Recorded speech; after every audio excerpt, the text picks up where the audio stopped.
The midday sun beat down on Naval Base Coronado, shimmering across the chain-link fences and the rows of white and blue buildings beyond the checkpoint. It was supposed to be a normal rotation. IDs checked, guests cleared, military personnel in and out. Nothing unusual, until the young woman stepped up to the counter. She wore plain cargo pants, a faded gray t-shirt, and a black duffel slung over one shoulder. Nothing about her looked military. Nothing except the way she stood, heels aligned, chin straight, eyes alert. The kind of posture you didn't pick up from YouTube. The duty officer glanced at her ID card and frowned. "This is fake," he muttered, sliding it back across the counter. "Navy SEALs are all men. I'm not sure what game you're playing." The young woman, calm as still water, didn't reach for the ID. "I'm not playing any games, sir." Two military police stepped forward. One of them, a tall, broad-shouldered sergeant, folded his arms. "You're claiming to be a SEAL?" he said with a smirk. "You know that's a federal crime, right?" Bystanders began slowing down, watching. Some whispered. Others raised their phones before being ordered to put them away. The woman didn't flinch. "If you believe I'm impersonating," she said softly, "then you should verify the tattoo." The duty officer scoffed. "Ma'am, anyone can get a trident tattoo. Doesn't make you special." But she didn't show frustration. She didn't argue. She simply studied them, measuring details the way a professional might assess angles, distances, exits. The sergeant tapped her duffel with his boot. "You got weapons in here? Gear? Trying to sneak on base?" "No," she replied. "I'm trying to report in." "That's enough," the duty officer snapped. "Turn around and place your hands behind your back. You are under suspicion of stolen valor and attempted unauthorized entry." For the first time, a flicker of tension crossed her face, not fear but disappointment. "You're making a mistake," she murmured. "If you call the Admiral—" "The Admiral doesn't have time for this," the sergeant cut her off. "Turn around. Now." She obeyed, moving with a precision that made both MPs hesitate. Her wrists came together behind her back naturally, cleanly, like she'd practiced controlled compliance before. Around them the crowd grew quieter. Something about her didn't add up, and everyone could feel it. The cuffs clicked shut, but the moment they did, the sergeant felt it. An odd resistance, like her muscles tightened a fraction of a second before the metal touched her skin. Not a flinch. A calculation. "Secure her gear," he ordered. The second MP lifted her duffel, but the instant he did, she spoke without turning her head. "Careful. The left compartment is pressure sensitive." The MP froze. "Pressure, what? Is there something dangerous in here?" She sighed quietly. "Only if you mishandle it. It's meant for maritime insertion. Classified equipment." The duty officer snapped. "Nice try. You're not intimidating anyone with fancy terms." But unease crept across his face. Classified maritime gear wasn't something civilians casually mentioned. The MP unzipped the bag cautiously. Inside was nothing alarming, just neatly folded clothing, a sealed case, and a waterproof pouch with indistinguishable markings. But everything was arranged with military precision. The sergeant nudged her shoulder. "You expect us to believe you're a SEAL because you know a few buzzwords?" "I expect you to believe facts," she answered calmly. "And the fact is, you're detaining someone with a higher clearance level than anyone standing here." Murmurs rippled through the assembled bystanders. The duty officer stiffened. "Ma'am, how would you know our clearance levels?" "Your badge colors. Your uniform insignia. Your posture," she replied matter-of-factly. "And the way your radio clicks every time you're waiting for someone above your pay grade to tell you what to do." The sergeant's jaw tightened.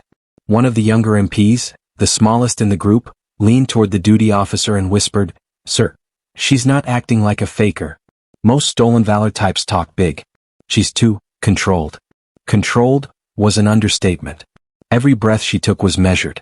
Every reply delivered without hesitation. She wasn't fighting the arrest, but she wasn't acting like a civilian caught lying either. "Let's move her to the holding room," the sergeant said. "We'll sort the rest later." As they guided her forward, she glanced at the base entrance and spoke softly, but with chilling certainty. "If you take me inside without calling the Admiral first, you're going to create a bigger problem for yourselves than you can handle." The sergeant barked a laugh. "Oh yeah? And why's that?" She turned her head just enough that he could see a faint scar tracing along her jawline. "Old, surgical, battlefield deep. Because he knows exactly who I am." The MPs exchanged uneasy looks. Her calmness wasn't confidence. It was experience. As the MPs escorted her toward the holding building, her eyes drifted, not out of fear but memory. The clang of the metal gate, the distant hum of helicopter rotors, the salt-heavy ocean air, all of it pulled her backwards into a place she had spent years locked inside. A flashback struck, silent, sharp. Night vision green. A storm-tossed sea. RHIB slicing through waves like a blade. Spectre on approach. 2 minutes to insertion. Her own voice echoed inside her head, calm and steady through calm static. It had been her first black-budget mission, one never listed in any official database. A hostage extraction deep off the Horn of Africa, where a civilian intel ship had been taken by a militant group. The kind of job no one acknowledged publicly because failure would mean not only deaths but diplomatic collapse. She remembered the moment her boots hit the ship's deck, silent, lethal. She moved like shadow between shadows while her team fanned out. Ghost tide, confirmed status. Spectre in position. Reef in position. Breaker covering stern. The whispers, the tension, the ocean wind whipping against steel. Then the explosion, unexpected, brutal. A secondary device the militants had planted. The ship shuddered violently, half her team was thrown clear into the sea. The rest. She swallowed hard, the memory slicing deep. She had fought her way to the hostage hold alone after the blast jammed the team's comms. 3 gunmen. Close quarters. Blade work, not bullets. When backup finally boarded, they found her kneeling beside a wounded teammate, bloodied but unshaken, having single-handedly secured the entire forward section. That operation was the reason she bore the scar along her jaw, and the tattoo the MPs refused to verify. The trident within the crescent mark. A covert unit insignia awarded only to operators who had completed missions under the Black Current Directive. Less than a dozen SEALs in the entire naval history had earned it. Fewer still were alive. Her team, Ghost Tide, had been classified, redacted, erased from public rosters. To the outside world they didn't exist. Even within the Navy, only high-ranking officers knew the truth. Another memory flashed. A different mission. A desert compound. Nightfall. The wail of a wounded teammate. She had dragged 2 operators out under heavy fire, refusing extraction until every man was accounted for. And when she finally boarded the Hello Last, covered in dust and blood, her commander had placed a hand on her shoulder. "You're not a ghost, Hale," he'd said quietly. "You're the one who makes sure the rest of us don't become one." The present snapped back. The MPs shoved open the door to the holding room. The fluorescent lights buzzed. She stood tall as they removed the cuffs. They thought she was a pretender. They had no idea she had served in operations that would never see daylight, missions buried so deep even the officers arresting her weren't cleared to know they happened. Her calm wasn't arrogance. It was survival. The holding room door slammed shut behind her, echoing off the bare concrete walls. A camera blinked in the corner, red dot pulsing like a heartbeat. The MPs positioned themselves near the exit, arms crossed, pretending confidence they no longer felt. She didn't sit. She didn't ask questions. She simply scanned the room, her gaze tracing vents, blind spots, microphone placements, mapping the environment with the precision of someone who had survived places like this before. The duty officer entered moments later with a tablet in hand. "All right," he said, forcing authority into his voice. "We'll verify your ID and your story. You'll stay here until then." Her eyes shifted to the tablet. "That's the wrong database." He blinked. "Excuse me?" "You're checking the standard personnel registry," she said, tone flat. "My file isn't there. It's under Tier 7 classified access. The only person on this base who can open it is the Admiral." The room froze. Tier 7? Even the MPs exchanged glances. None of them had clearance anywhere near that level. The duty officer bristled. "You don't get to tell me how our system works." She stepped closer, slow and deliberate. Not aggressive. Just controlled. "You're going to trigger an internal alert in about 10 seconds, she warned. "Because trying to access my file without authorization flags the Pentagon." The duty officer scoffed, then looked down at his tablet. A red warning message flashed across the screen. Unauthorized access attempt. Aborting. Notifying command. He paled. The younger MP whispered, "Sir, what did you do?" She answered for him. "He just pinged a classified operator registry. Command will respond." Right on cue, the duty officer's radio crackled sharply. "Control to checkpoint, stand by. Command vehicle en route. Repeat, command vehicle en route. Do not release the detainee." The sergeant tensed. Why would command come down for an impersonator? She met his eyes, and for the first time, there was a glint of steel beneath her calm exterior. Because they know I'm not impersonating anyone. Suddenly, everything shifted. The MP straightened, the duty officer swallowed hard, and the room felt smaller, heavier, as if the walls themselves understood something important was happening. Footsteps sounded outside. Fast. Purposeful. A young sailor threw open the door, breathless. Sir. Command SUV just pulled up. Lights on. The Admiral is coming inside. The MP stiffened to attention immediately. She didn't move. Didn't speak. She just exhaled slowly, almost knowingly. Because this was the moment she had been waiting for. The hallway outside fell dead silent. Then came the unmistakable sound of command boots striking concrete. Not hurried. Not panicked. Purposeful. The MPs stiffened instinctively, shoulders squared, hands behind their backs. The duty officer tried to straighten his uniform, wiping a bead of sweat from his temple. Then the door opened. A tall man in a dark blue service uniform stepped inside, silver stars glinting beneath the fluorescent lights. His presence filled the room instantly, stern, razor-sharp eyes, the kind of authority that couldn't be taught, only earned through decades of command. Rear Admiral Jonathan Reeve. Every MP snapped to attention.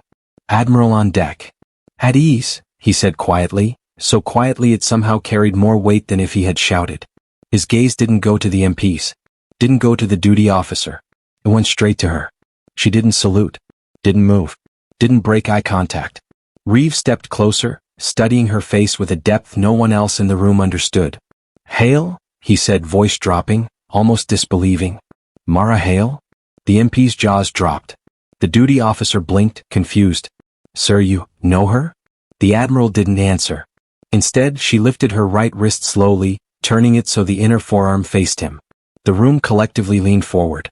There, etched in ink faded by salt water, fire, and years of service, was the symbol. The trident nestled inside the crescent wave. The mark of a ghost-tide operator. A tattoo nearly no one alive had ever seen in person. The Admiral inhaled sharply. That tattoo's authentic, he said, his voice thickening. God help you all, only 6 operators were ever branded with it. The sergeant stumbled backward. The younger MP almost whispered a prayer under his breath.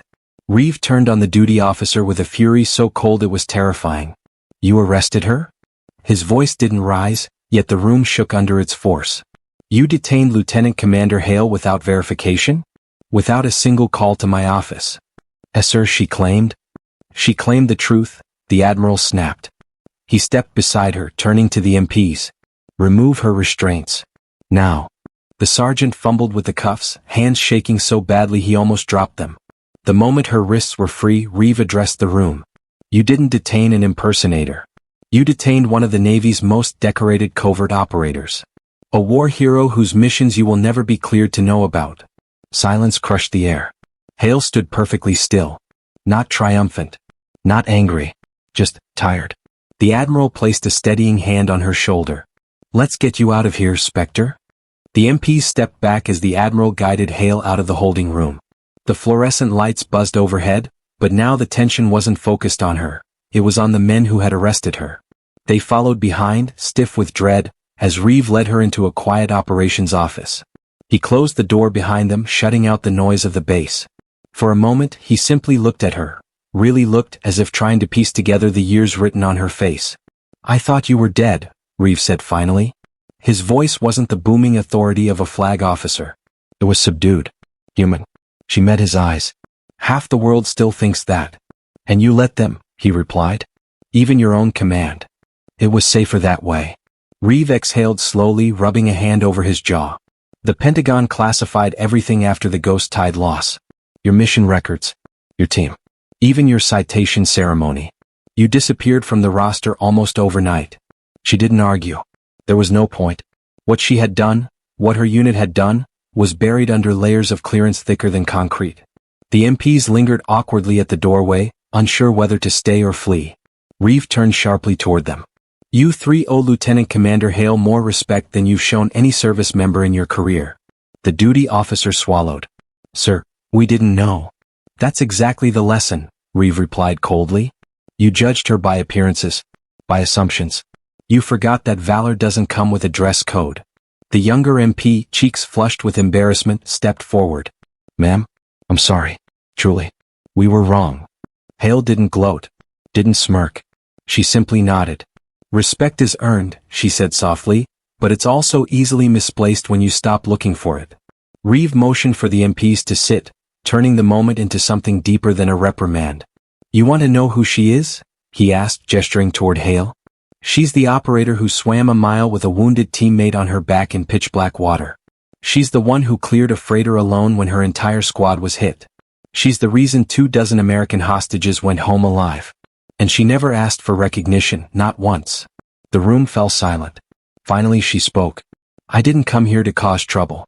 I came to report in. My contract renewal requires a face-to-face assessment. Reeve nodded.